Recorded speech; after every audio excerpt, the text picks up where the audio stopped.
Artinya juga ya tata gereja kita tentu harus menampakkan hal yang terkait dengan kedombaan seperti yang disampaikan, dimaksudkan oleh Alkitab.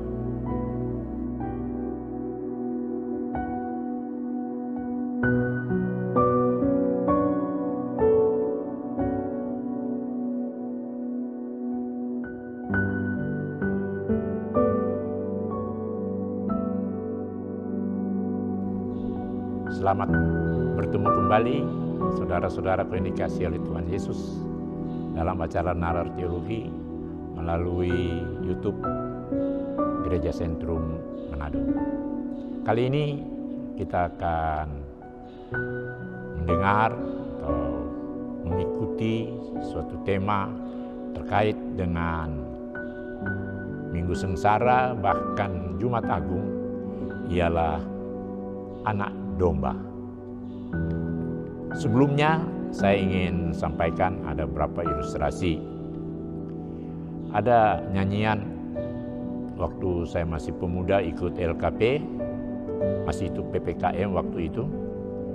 Lagu Lihat Domba Allah, lihat domba Allah, 3 kali diulang, yang angkut dosa dunia dan seterusnya. Kemudian lagu yang berikut di dalam liturgi Minggu Sengsara, juga liturgi perjamuan kudus dari gereja kita. Anak domba Allah, anak domba Allah yang hapus dosa dunia, kasihani kami. Yang berikut bukan nyanyian, tetapi suatu pengalaman. Ketika saya ke Cape Town, Afrika Selatan, mengikuti acara gereja di sana, maka tuan rumah kami dari gereja beraliran Mennonite. Ya banyak, kalau di sini tidak ada gereja aliran Mennonite, tapi kalau di Jawa ada. Dan gereja aliran Mennonite ini mempunyai simbol-simbol sebagaimana kita juga mempunyai simbol Manguni, baru ada salib. Ya, atau gereja lain juga, ke gereja Sunda, kebun sawah, ada gunung dan ada salib. Maka pada gereja Mennonite di Afrika Selatan, simbol mereka ialah domba yang pikul salib. Ya. Sayang ya, maaf saya tidak ada, yang tidak sempat foto gambar tersebut. Dan itu kalau kita di belakang mimbar itu ada tanda salib, maka di gereja Mennonite Afrika Selatan itu ada gambar domba yang salib, pikul salib. Jadi salibnya miring, tidak seperti kita biasanya salib itu tegak lurus kan. Nah, itu suatu gambaran pengantar untuk topik ini. Dan apa yang dikatakan tadi menjadi menarik karena domba atau anak domba, atau juga kemudian berkembang menjadi anak domba Allah, sudah lama menjadi ikon atau simbol-simbol gerejawi pada gereja tua atau gereja-gereja ortodoks. Saya teringat Pendeta Arnold Parengkuan, pernah ketua Sinode Gemim, pernah juga ketua bidang IPAIT yang sekarang sudah berubah menjadi APP, pernah membuat suatu tulisan tentang fabelogi dalam Alkitab. Fabel itu cerita tentang binatang. Nah, salah satu, jadi kalau kita buka Alkitab kan banyak. Belajar kepada semut, ular, kata Tuhan Yesus, cerdik seperti ular, burung merpati. Nah, baru juga ada hewan-hewan lain. Ya. Ada disebut juga tentang kuda hitam ya kalau dibaca di kitab Wahyu. Nah, itu artinya bahwa memang dalam bagian keyakinan kita ada ya hewan-hewan tertentu yang masuk sebagai suatu ukuran atau juga sebagai suatu pembanding moralitas manusia pun iman orang percaya. Kita masuk saja terus dalam topik yang setelah dipilih. Maka kita lihat domba atau anak domba populer dijadikan sebagai hewan religius dalam pengertian hewan sebagai persembahan korban. Kita bisa lihat itu beberapa daripada ayat Alkitab yang menunjuk kepada hal tersebut. Misalnya dalam Kejadian 22 ayat 13, Ishak yang akan dikorbankan diganti dengan domba jantan. Juga dalam kitab Imamat ayat 4, Imamat 4 ayat 32, Imamat 5 ayat 15 menyebut tentang domba jantan sebagai persembahan. Pun ada di dalam Mazmur 44 ayat 12, dan yang populer pada setiap perayaan Minggu Sengsara dan Jumat Agung sering disebut-sebut di dalam liturgi kita atau juga mungkin khotbah kita, yakni Yesaya 53 ayat 6 sampai 7. Di Perjanjian Baru, domba itu bermakna sebagai hewan piaraan. Kita baca di dalam Lukas 15 ayat 4. Dan sebagai hewan piaraan, ia menjadi simbol status sosial. Disebutkan di situ mempunyai 100 domba.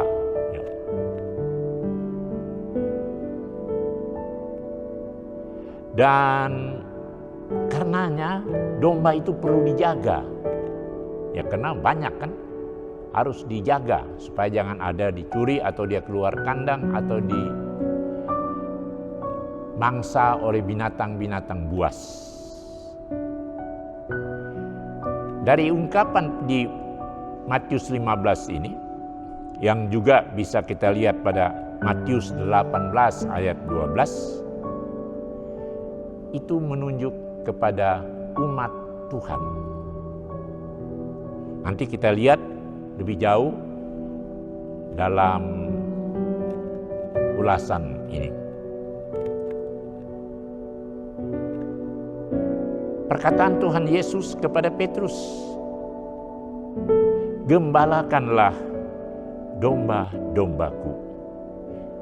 Dikatakan sampai 3 kali. Dan yang paling menarik dan bisa dikatakan ekstrim tentang domba ini ialah bahwa Tuhan Yesus yang adalah Allah oleh Yohanes Pembaptis disapa di dalam Yohanes 1 ayat 29, "Lihatlah anak domba Allah yang menghapus dosa dunia." Dan hal yang sama juga nampak di dalam kitab Wahyu kepada Yohanes atau kitab Wahyu secara singkat, yang mengatakan atau menyebutkan bahwa anak domba itu mempunyai kemuliaan, mempunyai kuasa ilahi yang sungguh luar biasa, yang kudus, dan memiliki kuasa-kuasa yang sangat-sangat hebat. Kita bisa ikuti itu dengan membaca misalnya Kitab Wahyu pasal 5, pasal 6, pasal 7, pasal 8, pasal 12, pasal 13. Yang bisa kita katakan di sini juga sebagai tema daripada Kitab Wahyu itu ialah Anak Domba Allah. Sesudah penyampaian beberapa catatan dari Perjanjian Lama, dari Perjanjian Baru, maka karena gereja mengatakan bahwa ia berdiri, ia memberitakan Injil atas dasar Alkitab, maka saya mau mengatakan juga pada prinsip pengakuan gereja yang sering kemudian disebut dengan kristologi, pengakuan terhadap Kristus, dan juga kemudian dalam bentuk pelayanan gereja dengan modelnya, dengan panggilannya, dengan jabatannya, yang kemudian sering dikenal dengan eklesiologi, itu harus nampak gambaran-gambaran, walaupun tidak seluruhnya, tentang Anak Domba Allah. Salah satu bentuk atau contoh di kristologi misalnya yang terkait dengan anak domba, bahwa kita harus menempatkan jadi kristologi itu. Kristologi dalam kaitan dengan anak domba Allah. Yang pertama itu adalah kedengar-dengaran, kepatuhan kepada Allah yang menyatakan diri dalam Kristus. Dan ini harus jadi apalagi kepada pejabat-pejabat gereja, karena mereka itulah seolah-olah yang seperti kata Tuhan Yesus kepada Petrus, yang menjaga ini kawanan domba. Jadi dia harus ada itu, siap untuk suatu pengorbanan. Itu yang lebih penting lagi.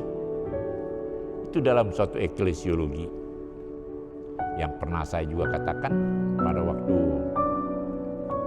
YouTube kita dengan tema Sinyo Hari Sarundayang, yakni yang saya tertarik itu yakni keberaniannya pergi di daerah kerusuhan. Ya itu, ya, kita harus siap dengan seperti itu. Itulah kristologi tentang anak domba Allah. Yang berikut yang juga tentunya menarik daripada kita ialah karena kristologi ini diekspresikan dalam ibadah gereja, liturgi gereja. Maka yang saya mau katakan,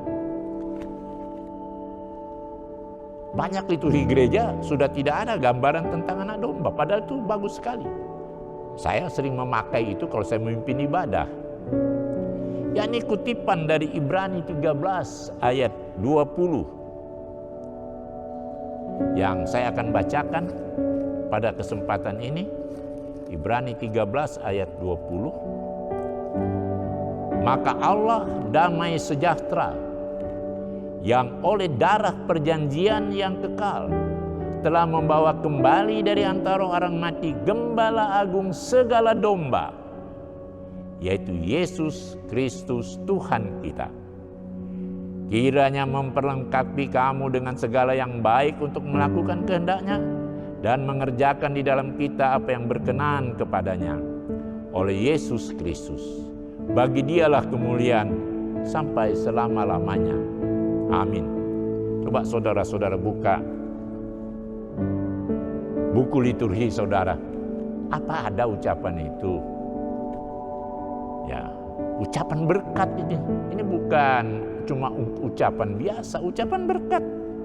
Nah, ini salah satu yang saya mau katakan. Implementasi dari anak domba Allah itu juga harus nampak. Ya, salah satu di liturgi kita.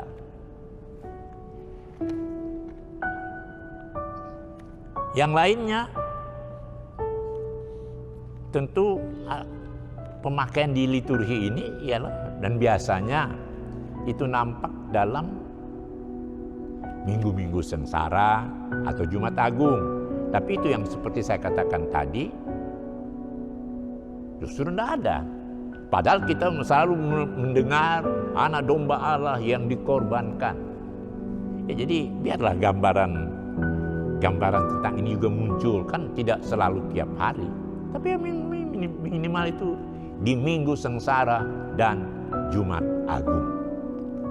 Kita memakai ucapan berkat dalam kitab Ibrani. Kemudian kita masuk dalam pemahaman eklesiologi. Dalam eklesiologi, apa yang bisa kita cari? Ya, eklesiologi itu pembahasan tentang gereja, susunan gereja, panggilan gereja, pelayan gereja, dan lain sebagainya. Maka yang nampak dalam eklesiologi itu ialah seperti yang dikatakan oleh Tuhan Yesus kepada Yohanes dalam Injil Yohanes. Kalau engkau mengasihi aku, gembalakanlah domba-domba. Kita bisa dapat dari situ ialah pertama tentang siapa gembala, panggilan sebutan gembala.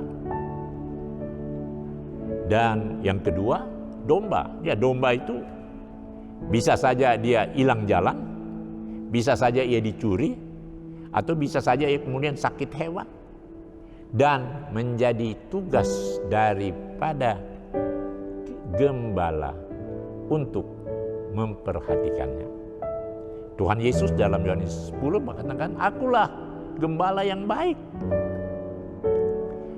Dia bukan gembala lain-lain, dia bukan gembala kuda seperti kauboi-kauboi di Amerika. Tapi dia adalah gembala, kalau kita ikuti ini memang gembala dari domba. Dan kita belajar. Nah, itulah eklesiologi gereja kita. Bagaimana mereka yang disebut dengan pendeta, guru agama, penatua, samas. Tentu saja bagaimana ya realitas kenyataan dari perkataan Yesus pada Yohanes 21 itu.